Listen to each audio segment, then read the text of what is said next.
Good morning, જય માતાજી. એટલે બધું ઓડિયો બોડિયો કાંઈ એવું નહોતું.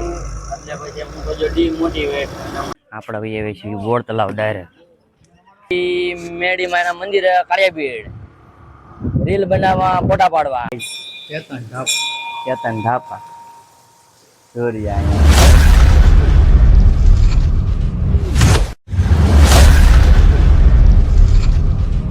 ગુડ મોર્નિંગ, જય માતાજી. આ ક્લિપ ઉતારતી વખતે આમાં ઓડિયો નહોતો, એવો માઇક બંધ થઈ ગયો હતું અને મને ખબર નહોતી. એટલે ઉપરથી હું પછી વોઇસ ઓવર કરું છું. અત્યારે આમાં હું કહેતો હતો હું આ બંનેની હારે જાઉં છું, એવી રીતે હું વાત કરતો હતો કિશનભાઈ અને રાહુલભાઈ હારે. મારા કાકાના ઘરે જવાનું છે, એવી રીતની વાતો કરતા હતા અમે. અને કિશોરભાઈ આવીને પછી કહેતા હતા કે તમે ચેનલને સબસ્ક્રાઈબ કરો, ન કરી હોય તો લાઈક કરો, શેર કરો અને સબસ્ક્રાઈબ કરો ને એવું બધું કહેતા હતા. મોજ મસ્તી કરતા હતા, ચાવ કરતા હતા, એવું બધું હાલતું હતું, મોજ મસ્તી.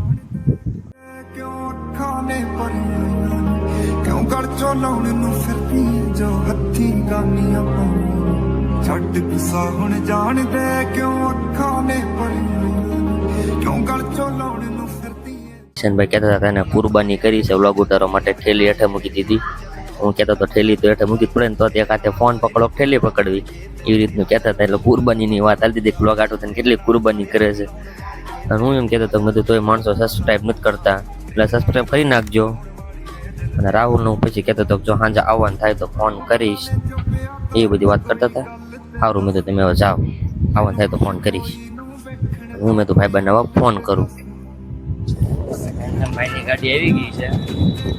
હું એવો તો નારી કાકાના ઘરે ગયો તો, પણ પહેલાની જગ્યાએ બધી ઓડિયો ને એવું કાંઈ આવ્યું નહોતું ને, એટલે હું તને ડિપ્રેશનમાં થોડો ગયો હતો. પછી ખબર ચાલે ચડી જવું પડે. એટલે બધું ઓડિયો બોડિયો કાંઈ એવું નહોતું. એટલે પછી હું તો ડીમોટિવેટ મને કાંઈ ટાઈમ મિલતા ન હોય. એટલે હું જમીન બપોરે સુઈ ગયો ડાયરેક્ટ. કાંઈ ક્લિપ ઉતારીને સાંજે આમનો ફોન આવ્યો ત્યારે રાખ્યો. સાંજ પગે 4-5 વાગે જાગે છે, કાકાને આવે છે બોટલા બલ જવાનો પ્લાન હતો. આયા કાદી રીલ બી ઉતારવા હતા ને એવું બધું ફોન કર્યો એટલે મેં જવા તો પછી ભાઈ હારે જ આવી. નવરા નવરા હું કરી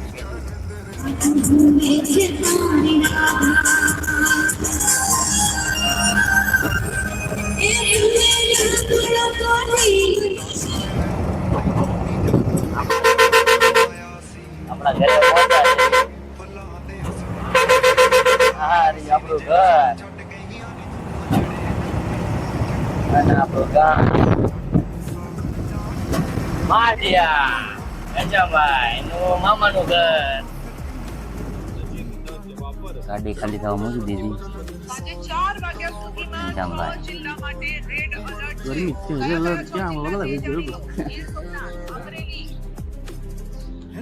વાદળામાં જો તો આપણે પણ તોય છે રેડ એલર્ટ. થોડી બીજી નહોતા વ્લોગ આવતા કે બહાર જતો નહોતો, અને હવે તો ચોમાસું આવી ગયું એટલે ઝાઝા વ્લોગે નહીં આવે, કેમ કે બહાર ક્યાંય જઈ શકીશ નહીં. ઘરેથી પપ્પા ક્યાં બહાર નથી નીકળવા દેતા. ગંજામભાઈ તમારા મામા મને કે બહાર નથી નીકળવા દેતા, ચોમાસાનું નહીં એમ કહે છે. તમારે કેમ વ્લોગ બનાવવા? તમને કહું હા આપણે ફરવા જવાનું છે, મને ના પડે જ નકરે તું બહાર ન જતો ક્યાંય.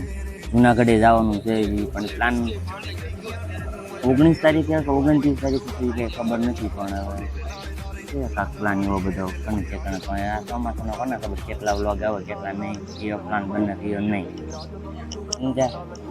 2 hours later ગાડી તો થઈ ગઈ ખાલી. અમારા ડાબાનું કરે છે પાછું, અહીંયા તો આપણા ગાડી ના પડે તમને પછી ખબર પડે. હવે આપણે ઘરે આવીશું, ઘરે પાછા કાકાના નારી ચોકડે ઉતરી જઈશું. હા માઢે નહીં આવવાનું, નારી ચોકડી એવું. ચાલો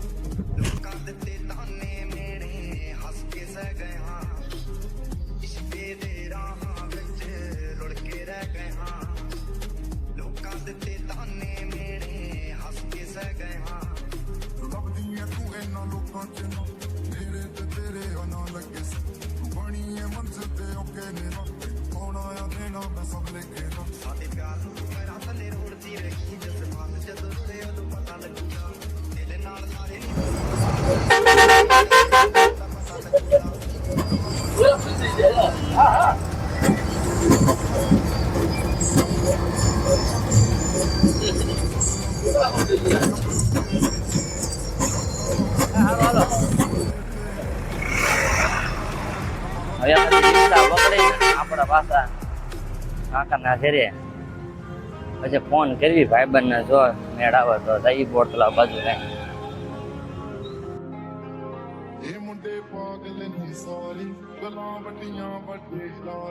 More moments later. આપણે ભાઈ હવે છીએ બોર તલાવ ડાયરેક્ટ મારા ભાઈબંધને ફોન કરીને બોલે છે અહીંયા ડોટો આવ્યો છે પાણી જેટલું બધું એવું નથી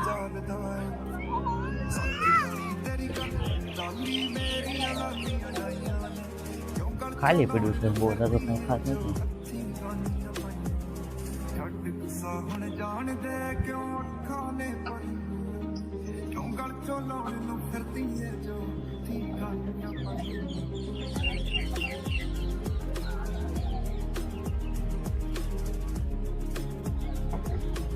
ફોન કરીને એને બોલાવી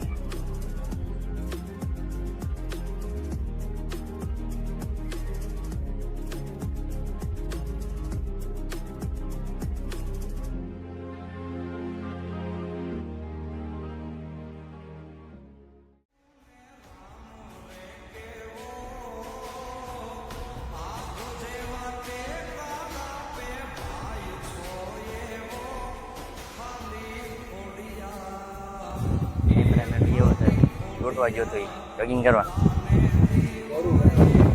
એમાં ફોન કરો એમાં હાલો એક તો ઉદય ને કીધા ફોટો પાડે એમ પર લોકેશન અહીં બા બોલું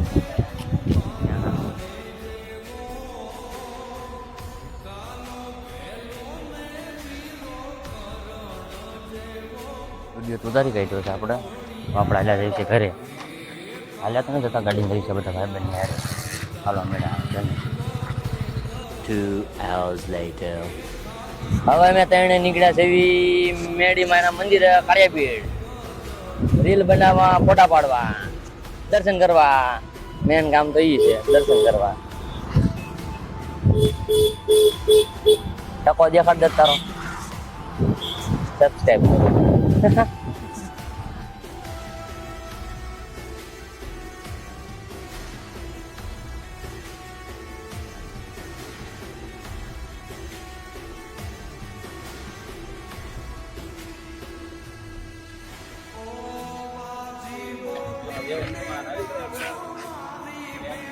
મંદિરે પહોંચ્યા દર્શન કરી લીધું પછી એકાદી રીલ બીલ ઉતારી કાઢવી કેતનભાઈને ફોન કરી અહીં એક જ છે કાળિયા બીડમાં ગુંજતું એક જ નામ ભાઈ કેતન ધાપા જોરિયા અહીંયા કાળિયા બીડમાં બહુ એનું નામ હાલે પહેલાં તો મેલીમાનું નામ હાલે પછી બીજું નામ તમારું આવે અહીં સેવા ભાગી રહ્યા ને પાછા સેવા બહુ કરે મેળીમાંની પાકું એટલે હાલો મળ્યા પાછા સારું હાલો અને આપણો વ્લોગને ચાઇના ધ્યાન કરી દીધો વરસાદે પડી ગયો પાછું મંદિરે પહોંચ્યા અને વરસાદે ભૂકા કાઢી કાઢ્યા માતાજીને ગયા કે પલ્યા નહીં એને ઓકે આજનો બ્લોગ પૂરો લાઈક કરજો કોમેન્ટ કરજો અને સબસ્ક્રાઈબ કરી નાખજો અને કોમેન્ટમાં જય મેરડીમાં લખી નાખજો ઓકે મળ્યા હાલો